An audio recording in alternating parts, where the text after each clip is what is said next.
नमस्कार दोस्तों, जय जोहार। मैं कौशल तिवारी और बीनिया संजा में आपका स्वागत है।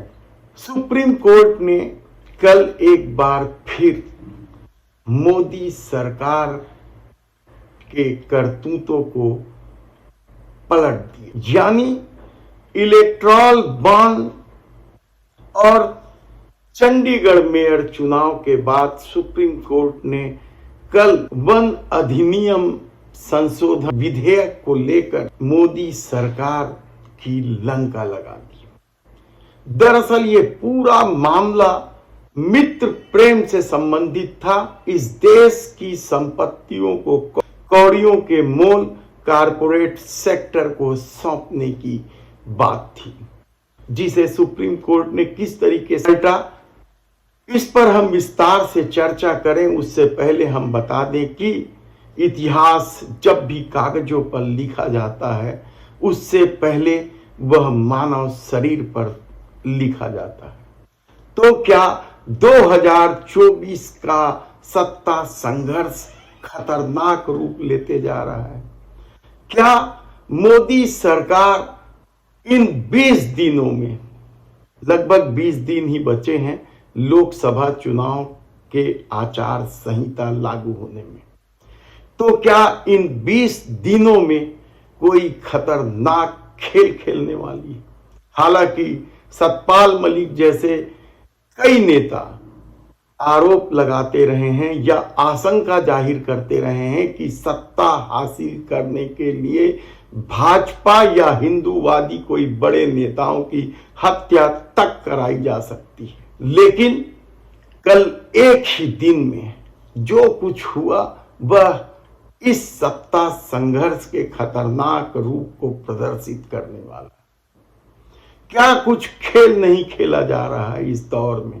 तो क्या सत्ता के प्रति मोह देश के प्रधानमंत्री नरेंद्र मोदी के सर चढ़कर बोल रहा है? भले ही वह कहते हैं कि सुख सुविधा और वैभव के लिए वे सत्ता नहीं ला रहे, लेकिन हकीकत क्या है? क्या सत्ता चले जाने का खौफ इस कदर सर चढ़कर बोलने लगा है कि वे चौतरफा हमलावर हो चुके हैं? बर्बरता की कई कहानियां इस दौर में लिखी गई है, लेकिन कल जिस तरीके का खेल हुआ है उसकी वजह क्या वह 200 सीटें हैं, जिसमें से लगभग 175 सीटें भारतीय जनता पार्टी के पास है। और इन 200 सीटों में इंडिया गठबंधन की सफलता सीट बंटवारे को लेकर, उससे देश के प्रधानमंत्री नरेंद्र मोदी बौखला गए हैं।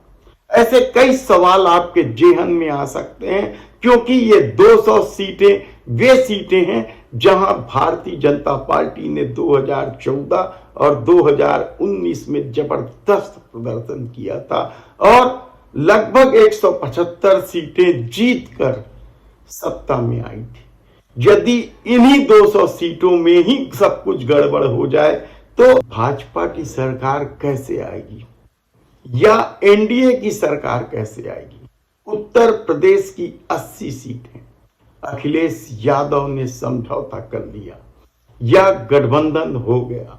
गुजरात की 25 में से 25 सीटें वहां आम आदमी पार्टी से गठबंधन हो चुका है। दिल्ली की 7 सीटें, महाराष्ट्र की 48 में से 41 सीटें और बिहार की 40 में से 39 सीटें भारतीय जनता पार्टी के पास रही है। और इन 5 स्थानों में उत्तर प्रदेश, बिहार, महाराष्ट्र, दिल्ली, गुजरात की 200 सीटों में से सभी सीटें, लगभग 25 सीटों को छोड़ दें तो भारतीय जनता पार्टी के पास थी। और गठबंधन ने साफ संकेत दे दिया है कि इस बार 175 सीट हासिल करना मुश्किल ही नहीं, नामुमकिन होता जा रहा है, क्योंकि महंगाई, बेरोजगारी सहित दूसरे मुद्दे भाजपा के खिलाफ चले जा रहे हैं। तब ऐसे में क्या सत्ता संघर्ष खतरनाक रूप लेते हुए इतिहास का एक नया अध्याय खोलने वाला है। शुरुआत कहां से करें? क्या सुप्रीम कोर्ट के उस फैसले से, या बीमार अस्पताल में भर्ती सतपाल मलिक सहित उनके 29 करीबियों के यहां छापे की, सीबीआई के छापे की? आप कल्पना कर सकते हैं कि कोई व्यक्ति अस्पताल में भर्ती है और जिसने ही 300 करोड़ रुपए रिश्वत देने का आरोप लगाया है, उन्हीं के खिलाफ कार्रवाई हो। लेकिन इस दौर में ऐसा ही कुछ हो रहा है। जब जम्मू कश्मीर के सतपाल मलिक राज्यपाल थे, तब की यह घटना, और सतपाल मलिक ने ही बताया था कि 300 करोड़ रुपए के रिश्वत की पेशकश की गई थी। भाजपा के एक बड़े नेता आरएसएस के और एक कारपोरेट घराने पर उन्होंने उंगली उठाई थी और कहा जा रहा था कि वह फाइल अब भी सतपाल मलिक के पास है। तो क्या उसी फाइल को हासिल करने के लिए ही सीबीआई का छापा पड़ा है? भ्रष्टाचार का आरोप लगाने वाले पर ही यदि छापे की कार्रवाई हो रही है तो समझिए कि नैरेटिव क्या है, किस तरीके से मोदी सरकार घबराई हुई है। इस दौर में सीबीआई ईडी के निशाने पर केवल विपक्ष के वे लोग हैं जो भाजपा के अनुकूल नहीं है। तब ऐसी परिस्थिति में क्या इस खेल का पर्दाफाश हो पाएगा? कहना कठिन।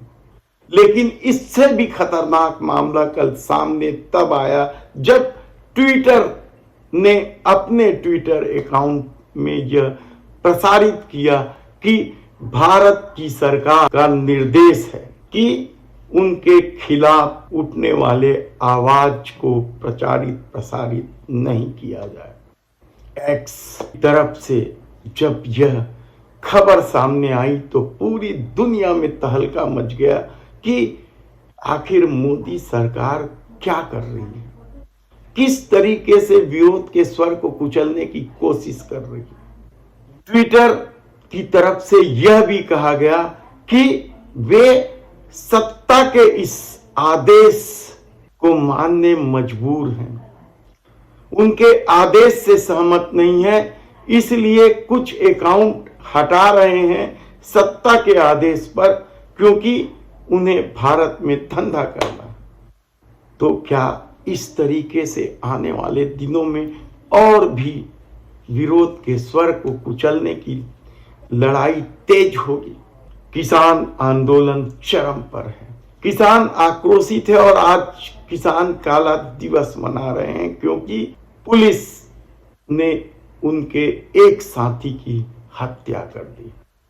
मुआवजे की मांग एक अलग कहानी है, लेकिन जिस तरीके से किसानों के आंदोलन को कुचलने के लिए बर्बर तरीके अपनाए जा रहे हैं।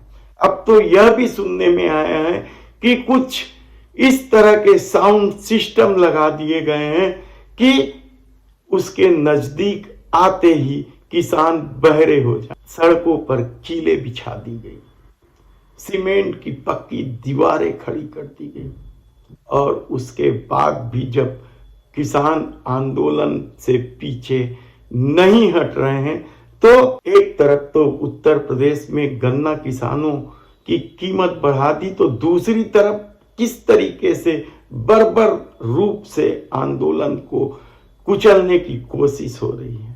लेकिन एक और बड़ी घटना हुई है। पहली बार इनकम टैक्स विभाग ने वसूली की है। किससे? राजनीतिक दल कांग्रेस से। राजनीतिक दलों को छूट है इनकम टैक्स को लेकर, लेकिन इस बार इनकम टैक्स ने 65 करोड़ रुपए की कांग्रेस से वसूली कर दी। इसे डकैती माना जा रहा है यकीनन, क्योंकि यदि विपक्ष आर्थिक रूप से कमजोर रहेगा तो वह लड़ाई कैसे लड़ेगा, और शायद यह उसी का प्रहार। यह वही खेल है। तो क्या भाजपा से इनकम टैक्स वसूली नहीं होनी चाहिए? यदि ऐसी कुछ बात है तो, लेकिन वसूली होगी तो सिर्फ विपक्ष से होगी।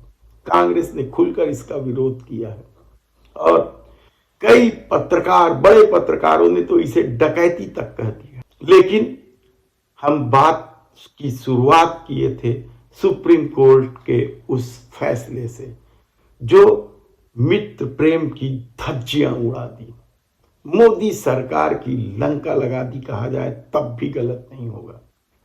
याद कीजिए आप इलेक्ट्रॉल बॉन्ड को लेकर सुप्रीम कोर्ट ने क्या कहा था। और चंडीगढ़ मेयर चुनाव में तो उन्होंने साफ कह दिया था कि यह लोकतंत्र की हत्या है और पीठासीन अधिकारी के निर्णय को ही बदलते हुए इंडिया गठबंधन के नेता को महापौर बना दिया था। लेकिन कल 1996 के वन अधिनियम में मोदी सरकार ने जो 2023 में संशोधन किया था उसे ही रद्द कर दिया। एक बार फिर सुप्रीम कोर्ट का यह फैसला लोगों में न्याय की उम्मीद को जगाता है। दरअसल 1996 के वन अधिनियम में साफ तौर पर कहा गया था कि वह क्षेत्र भी जो जंगलों की तरह लगते हैं, भले ही सरकारी रिकॉर्ड में वह जंगल न हो, लेकिन वहां वृक्षों की कटाई नहीं की जा सकती। लेकिन मोदी सत्ता ने 2023 में एक संशोधन लाया और उसके बाद किस तरीके से वृक्षों की कटाई शुरू हो गई थी, किस तरीके से उन जमीनों का बंदर बांट कारपोरेट मित्रों को किया गया था, किस तरीके का खेल खेला जा रहा था कारपोरेट सेक्टर को फायदा पहुंचाने के लिए। और यह नई कहानी नहीं है मोदी सरकार के लिए। मित्र प्रेम के नाम पर इस देश के साथ किस तरह का व्यवहार किया गया यह भी किसी से छिपा नहीं है। कौड़ियों के मोल सार्वजनिक क्षेत्र की न केवल कंपनियां बेच दी गई बल्कि कई सार्वजनिक क्षेत्र की कंपनियों के शेयर भी कौड़ी के मोल बेचकर अपने मित्रों को फायदा पहुंचाने का आरोप मोदी सरकार पर है। देखना है कि आने वाले दिनों में यह सत्ता संघर्ष और कितना खतरनाक और बर्बर रूप लेती है। हमारी नजर है, हमारी टीम लगी हुई है, हम आपको एक एक खबरें आप तक पहुंचाने की कोशिश करेंगे।